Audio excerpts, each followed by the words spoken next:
साथीहरु नमस्ते, सबैजनालाई स्वागत छ नेपाल अनलाइन स्टडी युट्युब च्यानलमा। आज मैले तपाईलाई जानकारी दिँदैछु 2077 साल जेठ महिनामा घटेका सम्पूर्ण समसामयिक जानकारीहरु चाहिँ तपाईलाई जानकारी गराउन यहाँ उपस्थिति भएको छु। त्योभन्दा पहिला म सबैलाई अनुरोध गर्छु नेपाल अनलाइन स्टडी युट्युब च्यानललाई सब्स्क्राइब गर्नु भएको छैन भने सब्स्क्राइब गर्नुहोस् र तपाईको नजिकै रहेको बेल आइकनलाई पनि क्लिक गर्नु होला, किनभने तपाईलाई हामीले भिडियोहरु अपलोड गर्यौं भने तत्काल तपाईलाई प्राप्त हुनेछ। त्यसैले पनि त्यो बेल आइकनलाई पनि क्लिक गर्न नभुल्नु होला साथीहरु। अब आज हामी जाउँ 77 जेठ महिनामा के कस्ता समसामयिक घटनाहरु घटे त त्यसको बारेमा जानकारी दिन्छु। हामीले प्रत्येक महिना चाहिँ यस्ता खालका महिनाभरिमा घटेका घटनाहरु लिएर आउने गर्छौं। त्यसै गरेर विभिन्न खालका लिखित जीके सम्बन्धी सम्पूर्ण कुराहरु चाहिँ हामी यहाँ यो युट्युब च्यानलबाट जानकारी गराइरहेका छौं र आज हामी 77 जेठ महिनाको सम्पूर्ण समसामयिक जानकारीको बारेमा जानकारी दिन तयार छौं। त्यसको लागि हामी सुरु गरौं आज जेठ महिनाको है त 2077 जेठको समसामयिक पहिला हेरौं।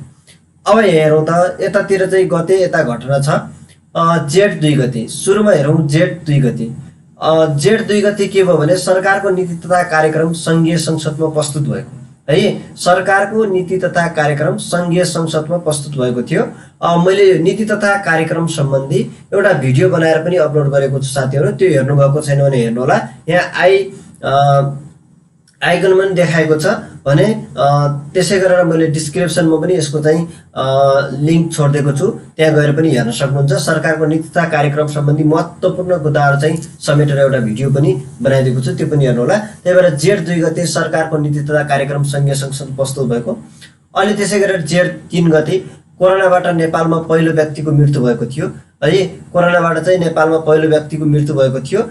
नेपालमा पहिलो कोरोना संक्रमित 2076 माघ 9 गते देखिएको थियो भने कोरोनाबाट पहिलो व्यक्तिको मृत्यु चाहिँ कहिले भयो नेपालमा भन्यो भने जेठ 3 गते। तर नेपालमा कोरोना संक्रमित पहिलो व्यक्ति कहिले देखा पर्यो भने 76 माघ 9 गते देखा परेको थियो है।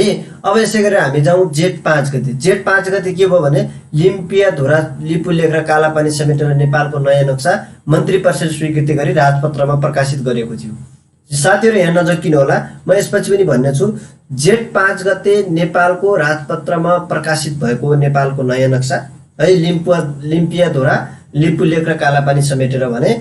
त्यसै गरेर यसलाई सार्वजनिक कहिले गरियो भने नेपाल सरकारले कहिले सार्वजनिक गरियो भने 2077 जेठ 7 गते चाहिँ सार्वजनिक गरेको है।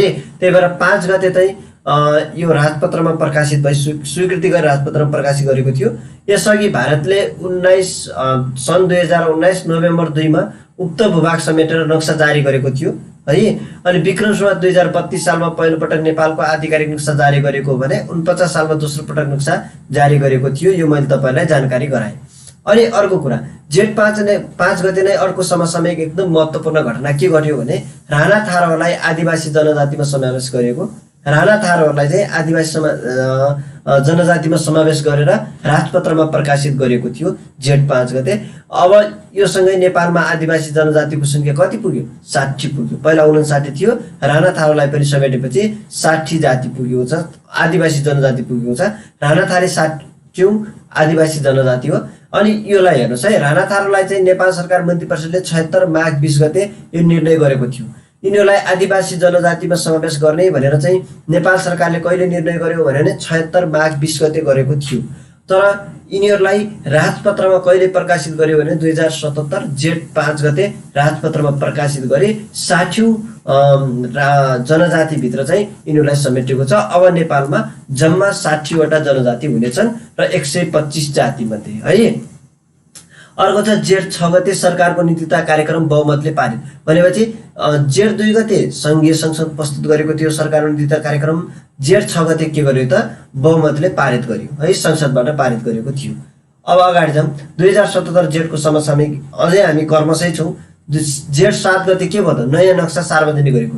हेर्नुस् त लिम्पिया धुरा सहित चाहिँ समावेश गरेको नेपालको नयाँ नक्सा कहिले सार्वजनिक भएको हो भने नेपाल सरकारले जेठ 7 गते सार्वजनिक गरेको भने राजपत्रमा प्रकाशित र मन्त्री परिषद निर्णय चाहिँ जेठ 5 गते भएको। यो दुईटा कुरामा नझुकिनु होला, धेरै साथीहरुले मलाई सोध्नु पनि भएको थियो, त्यही भएर मैले यसलाई क्लियर बनाएको। मन्त्री परिषदले पारित गरी राजपत्रमा प्रकाशित भएको जेठ 5 गते, तर यसलाई चाहिँ सार्वजनिक गरेको कहिले हो? जेठ 7 गते। अनि 2019 नोभेम्बर 2 मा त्यो भागलाई समेटेर चाहिँ भारतले नक्सा जारी गरेको थियो है। यो दुईटा मिति एकदम महत्त्वपूर्ण छ, ख्याल गर्नु होला। अर्को जेठ 9 गते के भयो त? सर्वोच्चकी पहिलो महिला न्यायाधीश सुशीला सिंह सिलुको निधन भएको थियो है। सर्वोच्चको पहिलो महिला न्यायाधीश, सर्वोच्च अदालतकी पहिलो महिला न्यायाधीश सुशीला सिंह सिलुको निधन कहिले भयो भने जेठ 9 गते। उनी 58 देखि 63 सालसम्म न्यायाधीश बनेकी थिइन् सर्वोच्चकी। र अर्को एकदम महत्त्वपूर्ण कुरा के भने नेपालको पहिलो महिला प्रधान न्यायाधीश कुन भनेर सोध्यो भने सुशीला कार्की। हेर्नुहोस् है, सर्वोच्चकी पहिलो न्यायाधीश पनि को रहेछन्? सुशीला। अनि नेपालको पहिलो प्रधान न्यायाधीश पनि को रहेछन्? सुशीला कार्की। पहिलो महिला प्रधान न्यायाधीश सुशीला कार्की है। यो ख्याल गर्नु होला। मैले योसँग रिलेटेड भएर यो जोडेर भनिदिएको। अर्को जेठ 12 गते के भयो त? राष्ट्रिय युवा परिषदको उपाध्यक्ष माधव ढुङ्गेललाई पुनः नियुक्ति भएका छन् है। माधव ढुङ्गेललाई चाहिँ नेपाल सरकारले पुनः नियुक्ति गरेको छ। उनी पहिले 72 फागुन 19 मा नियुक्ति भएका थिए र जेठ 12 गते 77 जेठ 12 गते चाहिँ उनलाई फेरि त्यही राष्ट्रिय युवा परिषदको उपाध्यक्षमा पुनः नियुक्ति गरेको छ। माधव ढुङ्गेललाई पुनः नियुक्ति गरेको। अनि अर्को यसको कार्यकाल 4 वर्ष हुन्छ। राष्ट्रिय युवा परिषदको उपाध्यक्षको कार्यकाल कति हुन्छ भने 4 वर्ष हुन्छ। अनि राष्ट्रिय युवा परिषदको अध्यक्ष को हुन्छ त भने युवा तथा खेलकुद मन्त्री तथा त्यसैको राज्य मन्त्री है। युवा तथा खेलकुद मन्त्री अथवा युवा तथा खेलकुद राज्य मन्त्री हुने व्यवस्था गरेको छ। जो मन्त्री हुन्छ त्यो अध्यक्ष हुन्छ र उपाध्यक्ष नेपाल सरकार मन्त्री परिषद निर्णय गरेर नियुक्ति गर्छ र त्यसको कार्यकाल 4 वर्ष हुन्छ। अहिले चाहिँ को छन् त? माधव ढुङ्गेल छन् है। यति कुरा बुझौँ। अर्को जेठ 15 गते हेर्नुहोस्। जेठ 15 गते के भने 4 खर्ब 74 अर्ब 64 करोड बजेट सङ्घीय संसदमा प्रस्तुत भएको। अर्थमन्त्री युवराज खतिवडाले प्रस्तुत गरेका थिए। नेपालको संविधानको धारा 119 ले प्रत्येक वर्ष जेठ 15 गते वार्षिक बजेट प्रस्तुत गर्ने व्यवस्था गरेको छ। सोही अनुसार चाहिँ यो बजेट प्रस्तुत गरेको हो है। मैले यो बजेटको बारेमा चाहिँ तपाईलाई एकदम विस्तृत रूपमा यहाँ भनिन, किनभने मैले यो बजेट सम्बन्धी नै मुख्य कुराहरू समेटेर एउटा भिडियो बनाएको छु। यो डिस्क्रिप्सनमा चाहिँ त्यसको लिङ्क छोडिदिएको छु। आई बटनमा क्लिक गर्नुलाई यहाँ चाहिँ आइकनमा पनि तपाईलाई मैले राखिदिएको छु, त्यो हेर्न सक्नुहुन्छ। यसको बारेमा पुरै डिटेल, यो बजेटको पुरै डिटेल चाहिँ तपाईहरु त्यहाँ हेर्न सक्नुहुन्छ। 2000 आर्थिक वर्ष 2077-78 को बजेट भनेर मैले राखिदिएको छु, त्यो पनि हेर्न सक्नुहुन्छ है त। मैले भिडियो बनाएर पुरै डिटेल राखिदिएको छु, महत्त्वपूर्ण कुराहरू त्यसमा हेर्नु होला। मैले यति मात्रै जानकारी गराएँ। जेठ 15 गते नेपालको 77-78 को बजेट आएको थियो। त्यो कति थियो भने 14 खर्ब 74 अर्ब 64 14 74 64 है। सजिलो चाहिँ याद गर्ने। अनि यो धारा 119 अनुसार प्रत्येक वर्ष जेठ 15 गते ल्याउने गरिन्छ। र त्यसै दिन के भयो भने जेठ 15 गते नै वरिष्ठ गीतकार रत्नेश्वर थापाको निधन पनि भएको थियो है, बजेट ल्याएकै दिन। अगाडि जाउँ अलिकति। अब जेठ 16 गते राष्ट्रिय महिला अधिकार दिवस मनाइयो है। नेपालमा जेठ 16 गते राष्ट्रिय महिला अधिकार दिवस मनाउने गरिन्छ। त्यो मनाइयो। 2077 सालको नारा के थियो त? लैङ्गिक हिंसा र विभेदको अन्त्य, आर्थिक रूपान्तर अबको गन्तव्य है। यो नारा थियो। लैङ्गिक हिंसा र विभेदको अन्त्य, आर्थिक रूपान्तर अबको गन्तव्य भन्ने नाराका साथ 77 साल जेठ 16 गते चाहिँ राष्ट्रिय महिला अधिकार, सरी यो पहिला भएर चाहिँ महिला अधिकार है, महिला अधिकार दिवस मनाएको थियो। अनि 76 सालको नारा के थियो? लैङ्गिक विभेदको अन्त्य, समृद्धि नेपालको गन्तव्य थियो। र यो 2076 सालदेखि मनाउन थालिएको है। अहिले मनाएको दोस्रो हो। 2076 सालदेखि चाहिँ यो दिवस मनाउन थालिएको थियो भने नेपाल सरकार मन्त्री परिषदले यो दिवस मनाउने भनेर निर्णय कहिले गर्यो? 2076 जेठ 6 गते राष्ट्रिय महिला अधिकार दिवस कहिले मनाइन्छ भने जेठ 16 गते। नेपाल सरकारले मनाउने निर्णय 76 जेठ 6 मा गरेको थियो, तर 2076 जेठ 16 गते पहिलो मनाएको थियो, अहिलेको दोस्रो है। यसै गरेर 22 मा जाउँ। जेठ 22 मा के भयो त? नेपाल सरकार मन्त्री परिषदले दयाराम दाहाललाई चलचित्र विकास बोर्डमा नियुक्ति गरेको है। यस बोर्डका पहिलो अध्यक्ष को थिए? यादव खरेल हुन्। र अहिलेको हुन् त?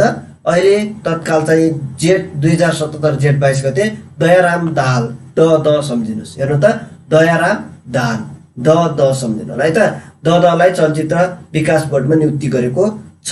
यिनी अहिलेका अध्यक्ष हुन् भने बोर्डको पहिलो अध्यक्ष को थिए? यादव खरेल हुन् भने चलचित्र विकास बोर्डको स्थापना सन् 2000 जुन 2030 मा भएको थियो है। अब अलि अगाडि जाउँ। जेठ 28 गते लिम्पियाधुराको परमाणु सङ्कलन गर्न विज्ञ समूहको गठन गरेको थियो, जसमा 9 सदस्य रहेका छन् है। जेठ 28 गते चाहिँ लिम्पियाधुरा प्रमाणपत्र, त्यो भनेको नक्सा समेटेको छ नि हो, त्यो चाहिँ नेपालकै हो भन्ने प्रमाणपत्र सङ्कलन गर्ने विज्ञहरूको समूह गठन कहिले गरियो भने जेठ 28 गते। यसमा कति सदस्य रहेका छन् भने 9 सदस्य। जेठ 31 मा एकदम महत्त्वपूर्ण कुरा भयो अर्को, नेपालको संविधानको दोस्रो संशोधन प्रतिनिधि सभाबाट अनुमोदन भयो है। जेठ 31 मा के हो त, नेपालको संविधानको दोस्रो संशोधन प्रतिनिधि सभाबाट अनुमोदन भएको। धारा 9 को उपधारा 2 सँग सम्बन्धित अनुसूची 3 मा रहेको निशान छाप भित्रको नेपालको नक्सा संशोधनको विधेयक हो है। केलाई संशोधन गर्नका लागि चाहिँ त्यो विधेयक राखिएको थियो भने धारा 9 है। कुन धारालाई? धारा 9 लाई को उपधारा 2 सँग सम्बन्धित अनुसूची 3 मा रहेको निशान छाप भित्र नेपालको नक्सा छ, त्यसलाई संशोधन गर्न यो विधेयक दर्ता गरिएको थियो। अब हेर्नुहोस् त साथीहरु, संशोधनको पक्षमा मत कति पर्यो? 258। उपस्थिति सांसद पनि 258 थिए र 258 जनाको चाहिँ भोटिङ पर्यो। तर प्रतिनिधि सभामा कति छन्? 275 जना सदस्यहरू रहेका छन् भने 4 जना चाहिँ निलम्बित छन् अहिले र 12 जना अनुपस्थित रहेका थिए, जसमध्ये उपस्थित रहेका 258 मध्ये 258 जनाले चाहिँ संविधान संशोधनको प्रस्तावनामा पक्षमा चाहिँ भोट गरेका थिए है। लिम्पियाधुरा कालापानी लिम्पोले क्षेत्र समेटेको नेपालको नयाँ नक्सा अनुसार निशान छाप परिवर्तन गरेर ल्याएको संविधान संशोधन विधेयक सर्वसम्मतले पारित गरेको। यो विधेयक राष्ट्रिय सभामा जानेछ र राष्ट्रिय सभाबाट पनि स्वीकृति भए आएमा राष्ट्रपतिले प्रमाणीकरण गर्नेछ। 100 दिनदेखि संविधान संशोधन भएको मानिन्छ है। अहिले यो संशोधन भएको होइन, संविधान संशोधन दोस्रो संशोधन भएको छैन, प्रक्रियामा छ। प्रतिनिधि सभा 2टा सभा छन्, एउटा राष्ट्रिय सभा एउटा प्रतिनिधि सभा। प्रतिनिधि सभाले चाहिँ पारित गरिसक्यो, अब त्यो यथाशीघ्र राष्ट्रिय सभामा जान्छ। राष्ट्रिय सभाले नि पारित गरिसकेपछि प्रतिनिधि सभाको सभामुखले चाहिँ त्यसलाई चाहिँ पारित गर्छ अनि पारित गरिसकेपछि राष्ट्रपति कहाँ पुर्याइन्छ। राष्ट्रपतिले प्रमाणीकरण गरेपछि नेपालको अब संविधान संशोधन भएको मानिन्छ। त्यसै दिनदेखि चाहिँ संशोधन हुन्छ अनि बल्ल दोस्रो संशोधन हुन्छ। यो त अहिले के मात्रै हो? प्रतिनिधि सभाबाट मात्रै अनुमोदन भएको हो। अब राष्ट्रिय सभामा जान बाँकी छ। त्यो राष्ट्रिय सभाले पनि चाहिँ पारित गरिसकेपछि सभामुखले पारित गर्नुपर्छ अनि त्यसरी पारित भइसकेपछि अब कहाँ जान्छ? सभामुखले स्वीकृति गर्छ, स्वीकृति गरेर राष्ट्रपतिले प्रमाणीकरण गर्छ अनि संशोधन भएको मानिन्छ है। यति कुरा बुझ्नु होला। संविधान संशोधन हुनका लागि तत्काल कायम रहेको सदस्यहरूमध्ये 2/3 हुनुपर्छ। दुवै सदनको 2/3 भोट परेको हुनुपर्छ है। अनि यो विधेयक जेठ 9 गते प्रतिनिधि सभामा दर्ता भएको थियो है। जेठ 9 गते चाहिँ यो दर्ता भएको थियो। अगाडि जाउँ। अलिकति अब म दिवसको बारेमा जानकारी दिन्छु। विश्व वातावरण दिवस। विश्व वातावरण दिवसको बारेमा पनि मैले योभन्दा अगाडि भिडियो बनाइसकेको छु, साथीहरू हेर्नु होला। मैले समसामयिक भिडियोहरू प्रयास अपलोड गर्ने गर्छु, त्यसलाई विचार गरेर हेर्नु होला, तपाईलाई सहयोग होला भनेर मैले प्रत्येक समसामयिक भयो भने भिडियो बनाएर राख्ने गरेको छु। विश्व वातावरण दिवस 2020 को अलिकति हेरौँ है त। यो सर गएमा मैले योभन्दा अगाडि पनि भिडियो बनाइसकेको छु।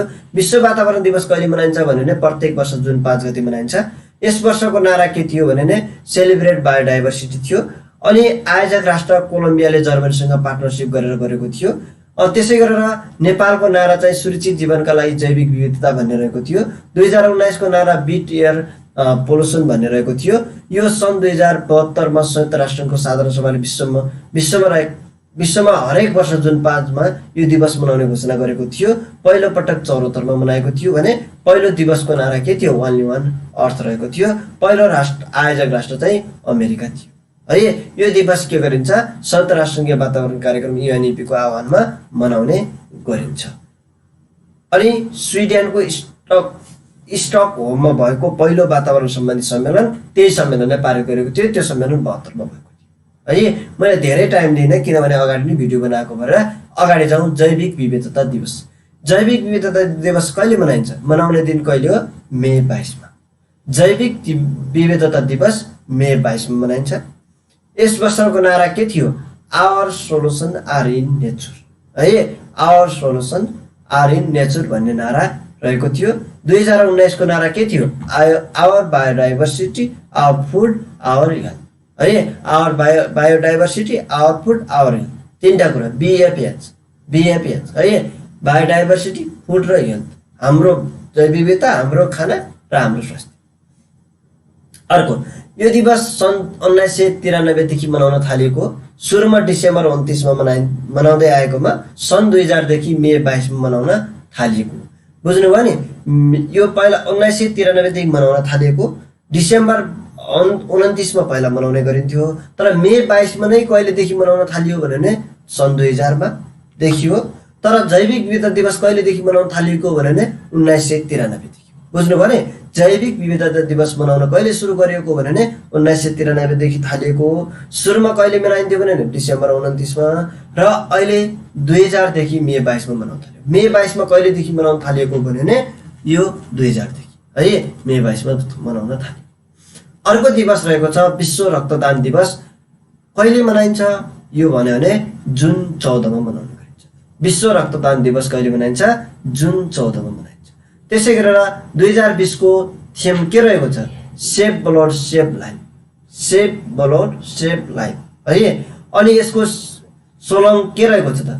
Give blood and make the world healthier place है, हेल्थियर प्लेस। यो स्लोगन। यो दिवस ब्लड ग्रुपका पिता कार्ल ल्यान्डस्टिनरको जन्मदिनको सम्झनामा मनाउने गरिन्छ है। ब्लड ग्रुपका पिता कुन? कार्ल ल्यान्डस्टिनर को जन्मदिनको सम्झनामा मनाउने गरिन्छ। यिनकै नाम के अरे ब्लड ग्रुपका पिता भनेर कार्ल ल्यान्डस्टिनरलाई चिनिन्छ। यिनको जन्मदिनको सम्झनामा यो दिवस मनाउने गरिन्छ। नेपालको पहिलो रक्तदाता को थिए? दयावीर कङ्सकार है। नेपालको पहिलो रक्तदाता कुन भने दयावीर कङ्सकार हुन्। भने नेपालको पहिलो महिला रक्तदाता को थिए? तारादेवी तुलाधर थिइन् है। कुन भने महिला रक्तदाता पहिलो तारादेवी तुलाधर। पहिलो रक्तदान गर्ने व्यक्ति नेपालबाट कुन भने दयावीर कङ्सकार है। यति मैले जानकारी दिएँ। अलि अगाडि जाउँ अब। अर्को छ विश्व स्वास्थ्य सङ्गठनको आह्वानमा सन् 2004 देखि यो दिवस मनाउन थालियो। कहिलेदेखि विश्व रक्तदान दिवस मनाउन थालियो भन्यो भने सन् 2004 देखि मनाउन थालियो। कसको आह्वानमा मनाइन्छ भने WHO अथवा विश्व स्वास्थ्य सङ्गठन है। विश्व स्वास्थ्य सङ्गठन वर्ल्ड हेल्थ अर्गनाइजेसन को आयोजनामा मनाउने गरिन्छ। यो सन् 2004 देखि मनाउन थाल्यो। अर्को दिवस त यही महिनामा परेको है त, जेठ महिनामै परेका दिवसहरू भन्दैछु म। विश्व बाल श्रम दिवस विरुद्ध 2020, विश्व बाल श्रम विरुद्ध दिवस 2020 यो कहिले मनाइन्छ भने मनाउने दिन हरेक वर्ष जुन 12 मा मनाइन्छ। यस वर्षको नारा के हो? COVID-19 protect children from child labour now more than ever है। यो वर्षको नारा रहेको थियो। नेपालको नारा के थियो? बालबालिकालाई कोभिडको महामारीबाट बचाऊ, बाल श्रम सधैँका लागि हटाऊ भन्ने नारा रहेको थियो। अनि त्यसै गरेर यो दिवस विश्वमा सन् 2002 देखि मनाउँदै आएको। 2004 देखि रक्तदाता दिवस यो 2002 देखि मनाउँदै आएको थियो है। विश्व बाल श्रम विरुद्धको दिवस कहिलेदेखि मनाउन थालियो भने 2002 देखि। र यो नारा पनि मैले भनिसकेँ। COVID-19 लाई सम्झिनु होला, यो त सबैले सम्झिनुहुन्छ है। त्यसबाट बच्चाहरूलाई कसरी बचाउने भन्ने अहिलेको नारा रहेको छ। अनि अर्को छ संयुक्त राष्ट्रसङ्घले सन् 2021 लाई बाल श्रम उन्मूलनका लागि अन्तर्राष्ट्रिय वर्ष घोषणा गरेको छ भने नेपालमा बाल श्रम निवारण सम्बन्धी राष्ट्रिय गुरु योजनाले विक्रम सम्वत 82 सम्म 2082 सम्म सबै प्रकारका निवारण गर्ने र 2079 भित्र निकृष्ट प्रकारका बाल श्रम अन्त्य गर्ने घोषणा पनि गरेको छ है। अब यसपछि हामी जाउँ अलिअलि खेलकुदको बारेमा। रोनाल्डो पहिलो बिलिनियर फुटबलर बने भनेको अरबपति बन्ने पहिलो फुटबल खेलाडी कुन भन्यो भने रोनाल्डो, क्रिस्टियानो रोनाल्डो है। पोर्चुगलका Cristiano Ronaldo. Portuguese star Cristiano Ronaldo पहिलो बिलिनियर अथवा अरबपति फुटबलर बनेका छन्। अरबपति फुटबलर बन्ने व्यक्ति कुन पहिलो भन्यो भने रोनाल्डो है। फुटबल खेलाडी मध्ये अरबपति बन्ने पहिलो। उनी 1 बिलियन कमाउने पहिलो फुटबल खेलाडी बनेका हुन्। फोर्सले जारी गरेको सूचीमा रोनाल्डो सर्वाधिक कमाउने फुटबलरमा यस वर्ष टेनिसका रोजर फेडरर पछि दोस्रो स्थानमा रहेका छन्। फुटबलरतर्फ प्रतिस्पर्धी लियोनल मेस्सीलाई पनि पछि पारेर रोनाल्डो अगाडि रहेका छन्। अर्को, फिफाले यो वर्षको फिफा द बेस्ट अवार्ड रद्द गर्यो भनेपछि एकदम महत्त्वपूर्ण कुरा है। यो फिफाले चाहिँ प्रत्येक वर्ष उत्कृष्ट खेलाडी अनि उत्कृष्ट गोलकिपर, उत्कृष्ट प्रशिक्षकहरूलाई चाहिँ दिने गर्थ्यो। महिला पुरुष दुवैतर्फ दिने गर्थ्यो। यस्तो अहिले चाहिँ त्यो अवार्ड कोरोनाको महामारीले गर्दा त्यसलाई रद्द गरेको छ। त्यसको बारेमा उत्कृष्ट खेलाडी र प्रशिक्षकलाई प्रदान गर्ने अवार्ड यो वर्ष नगर्ने फिफाले निर्णय गरेको छ। किन गरेको भने नि कोरोनाको भाइरसका कारणले यो अवार्ड नदिने भनेर घोषणा गर्यो। गत वर्ष जित्नेको थिए त बार्सिलोनाका अर्जेन्टाइन फरवार्ड लियोनेल मेसीले जितेका थिए भने यो अवार्ड उत्कृष्ट पुरुष खेलाडी, उत्कृष्ट महिला खेलाडी, उत्कृष्ट गोलरक्षक, उत्कृष्ट प्रशिक्षक लगायतका लागि दिने गरिन्छ है। अगाडि जाउँ। राष्ट्रिय जनस्वास्थ्य प्रयोगशालाले अन्तर्राष्ट्रिय गुणस्तर मान्यता प्राप्त गर्यो। राष्ट्रिय जनस्वास्थ्य प्रयोगशाला जुन छ नि त्यसले चाहिँ अन्तर्राष्ट्रिय मान्यता प्राप्त गर्यो। कुन मान्यता प्राप्त गर्यो भने हेर्नुहोस्, अन्तर्राष्ट्रिय गुणस्तर ISO 15199 है, अथवा ISO 15819 अनि 2012 यो ISO चिन्ह प्राप्त गरेको छ। राष्ट्रिय जनस्वास्थ्य प्रयोगशालालाई कुन अन्तर्राष्ट्रिय गुणस्तर चिन्ह प्रदान गरेको छ भन्यो भने ISO 15819 2012 यो चाहिँ प्रदान गरेको छ। ख्याल गर्नलाई ISO 15819 2012 है, यो एकदम याद गर्नुलाई, किनभने अहिले कोभिड-19 को महामारीले गर्दा यो प्रयोगशाला अलिकति महत्त्वपूर्ण बनेको पनि छ। त्यसले गर्दा पनि महत्त्वपूर्ण हुन सक्छ। यो ISO ख्याल गर्नुहोला। राष्ट्रिय जनस्वास्थ्य प्रयोगशाला थियो।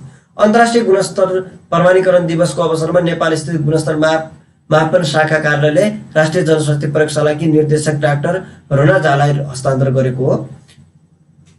अर्को रह्यो, अझै अर्को समसामयिक रहेको छ। नेपाली चेलीलाई शाही सम्मान साथ मानवता सेवा पुरस्कार दियो। पुरस्कार पानेको थिइन् कञ्चन अमात्य थिइन्। दिने निकायको थियो बेलायती शाही परिवारले दिएको थियो। अनि दिनको कारण मानवता र सामाजिक कार्य गरेकोले असल कार्यको मूल्याङ्कन गर्दै यो पुरस्कार दिएको थियो है। उनी यो सम्मान पाउने पहिलो नेपाली युवा नेत्री हुन्।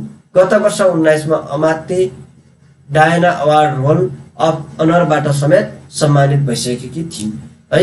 नेपाली चेलीलाई चाहिँ शाही सम्मान प्रदान गर्यो। कसले गर्यो? बेलायती शाही परिवारले यो सम्मान प्रदान गरेको थियो।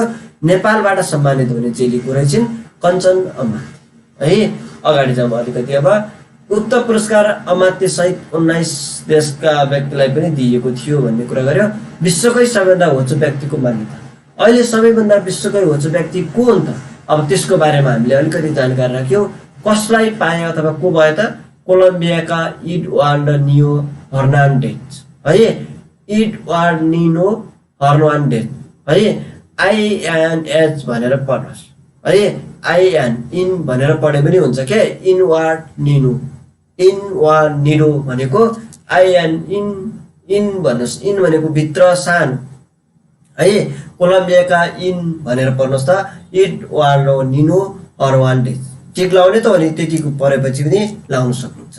यिनी अहिले विश्वकै सबैभन्दा सानो व्यक्तिको रूपमा रहेका छन्। कोलम्बियाका। कुन देशका भने कोलम्बियाका। को हुन् त भने एडुआर्डो हर्नान्डेज है, अथवा इन भनेर सम्झिनुहोस्। उनको उमेर 34 वर्ष रहेको छ। उनको उचाइ कति छ भने 2 फुट 4.39 इन्च रहेको छ है। 2 फुट 4 इन्च रहेको छ। 2 प्लस 2 अथवा 2 दुन 4 रहेको छ। यसरी सम्झिनुहोस् है। 2 दुन 4 34 सम्झिनु होला उनको उमेर। यिनले विश्वको सबैभन्दा होचो व्यक्तिको कीर्तिमान पुनः प्राप्त गरेका हुन्। योभन्दा पहिला सन् 2010 मा यिनलाई घोषणा गरेको थियो, तर पछि नेपालका खगेन्द्र ले यिनको चाहिँ कीर्तिमान तोडेका थिए है। यिनले विश्वको सबैभन्दा होचो व्यक्तिको कीर्तिमान पुनः प्राप्त गरेका हुन्। यसअघि सन् 2010 मा विश्वको सबैभन्दा होचो व्यक्तिको रूपमा गिनिज बुकमा नाम लेखाइसकेका थिए। तर के भयो भने 10 मा गिनिज बुकमा नाम लेखाएका हर्नान्डेजको लगत्तै पछि नेपालका खगेन्द्र थापालाई मगरलाई होचो व्यक्तिको रूपमा लिइयो। अहिले खगेन्द्रको मृत्यु भयो है। अझै हेर्नुहोस्, खगेन्द्रको उचाइ 2 फिट 2 इन्च रहेको थियो है। 2 फिट 2 इन्च मैले समथिङ भने 2 फिट 2.41 इन्च रहेको थियो है। उनको 2 फिट 4 थियो, यिनको 2 थियो। अनि अर्को हेर्नुहोस् त, खगेन्द्र भन्दा पनि अझै होचा व्यक्ति। खगेन्द्रको पछि फेरि नेपालकै चन्द्रबहादुर डाङ्गीलाई होचो व्यक्तिको रूपमा घोषणा गरेको थियो। डाङ्गीको उचाइ जम्मा 1.9 थियो। अनि चन्द्रबहादुर डाङ्गी चाहिँ पहिले मरे। अनि मरिसकेपछि हेर्नुहोस् है, अब खगेन्द्र होचा थिए। खगेन्द्रको पनि मृत्यु भइसकेपछि अहिले को भयो त कोलम्बियाका इनवार्ड लिनो हर्नान्डेज अथवा इन भन्ने व्यक्ति भएका छन् है। यसलाई ख्याल गर्नुला 2x4 2 दुना 4 है इन भनेर सम्झिनुहोस् कोलम्बिया। अगाडि जाउँ। नेपाल पहिलो पटक राष्ट्रको आर्थिक तथा वित्तीय कमिटीको अध्यक्षमा निर्वाचित भएको छ।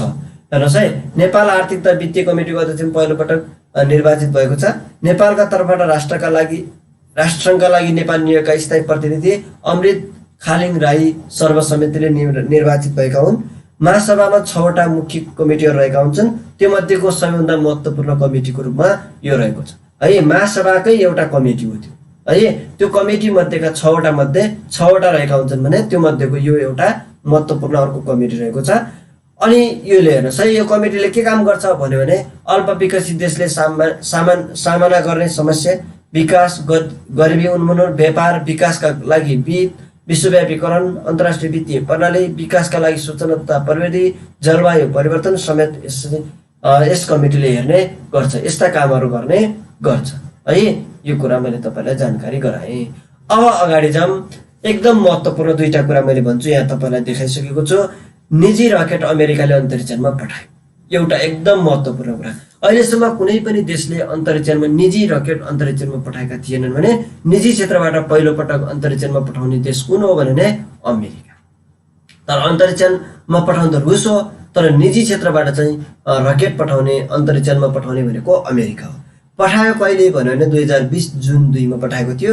यो 19 घण्टामा अन्तरिक्षमा पुगेको थियो है। गएका को थिए त त्यो रकेटमा भने अन्तरिक्ष यात्री बब बेन केन र डग हली गएका थिए। बीडी है अथवा बर्ड भनेर सम्झिनुहोस् वा बीडी भनेर सम्झिनुहोस्। बब बेन केन र डग हर्ली गएका थिए। यो जुन 2 मा पठाएको थियो। निजी क्षेत्रबाट पठाएको पहिलो अन्तरिक्ष यान। अथवा यो कुन देशले गर्यो यस्तो काम भने अमेरिकाले ठुलो कीर्तिमान गरे। महत्त्वपूर्ण कुरा छ है, यो सोध्न सक्छ, कुनै न कुनै एक्जाममै सोध्छ। अमेरिकाको फ्लोरिडा स्थित केनेडी स्पेस सेन्टरबाट उक्त अन्तरिक्ष यान प्रक्षेपण गरेको थियो। स्पेस एक्सको अन्तरिक्ष यान द क्रू ड्रागनले नासाका 2 जना अन्तरिक्ष यात्री लिएर हेर्नुहोस्, यसको नाम के हो भने द क्रू ड्रागन है। द क्रू ड्रागन हो। निजी रकेट अन्तरिक्षमा पठाउने अमेरिका पहिलो देश बनेको छ। अर्को छ इन्भाइरोमेन्ट पर्फर्मेन्स इन्डेक्स है। इन्भाइरोमेन्ट पर्फर्मेन्स इन्डेक्स 2020 मा नेपालको स्थान कति छ त 145 स्थान रहेको छ भने 180 देश मध्ये नेपाल 145 स्थानमा रहेको छ। नेपालले कति अङ्क पायो भने 32.7 अङ्क पायो 100 मा है। पहिलो स्थानमा रहेको कुन हो? यो डेनमार्क भएर छ। डेनमार्क हो पहिलो स्थानमा, डेनमार्क रहेको छ। सार्कमा सबैभन्दा पहिलो स्थानमा कुन छ? भुटान छ 107औं स्थानमा छ। विश्वमा 107औं स्थान। सार्क राष्ट्रमा चाहिँ भुटान पहिलो स्थानमा छ भने भारतको स्थान 168औं स्थानमा रहेको छ। हामीभन्दा पछाडि छ है। मैले यति तपाईँलाई यो जेठ महिनामा घटेका विभिन्न समसामयिकको बारेमा जानकारी गराएँ है। अनि यस्तै जानकारीका लागि तपाईँले हाम्रो नेपाल अनलाइन स्टडी च्यानललाई सब्स्क्राइब गरेर नभुल्नुहोला। र हामी प्रत्येक महिना चाहिँ घटेका समसामयिक घटना र लोकसेवा, शिक्षक सेवा आयोग, बैंकिङ तथा विभिन्न क्षेत्रहरूको सहयोगी हुने गरेर विभिन्न सामग्रीहरू ल्याएर आउने गर्छौँ प्रत्येक दिन। त्यसैले हाम्रो नेपाल अनलाइन स्टडीलाई सब्स्क्राइब गर्न र नजिकै रहेको बेल आइकनलाई थिच्न नभुल्नुहोला। सबै साथीहरूलाई अहिलेसम्म हेरिदिनु भयो, सबैलाई धन्यवाद।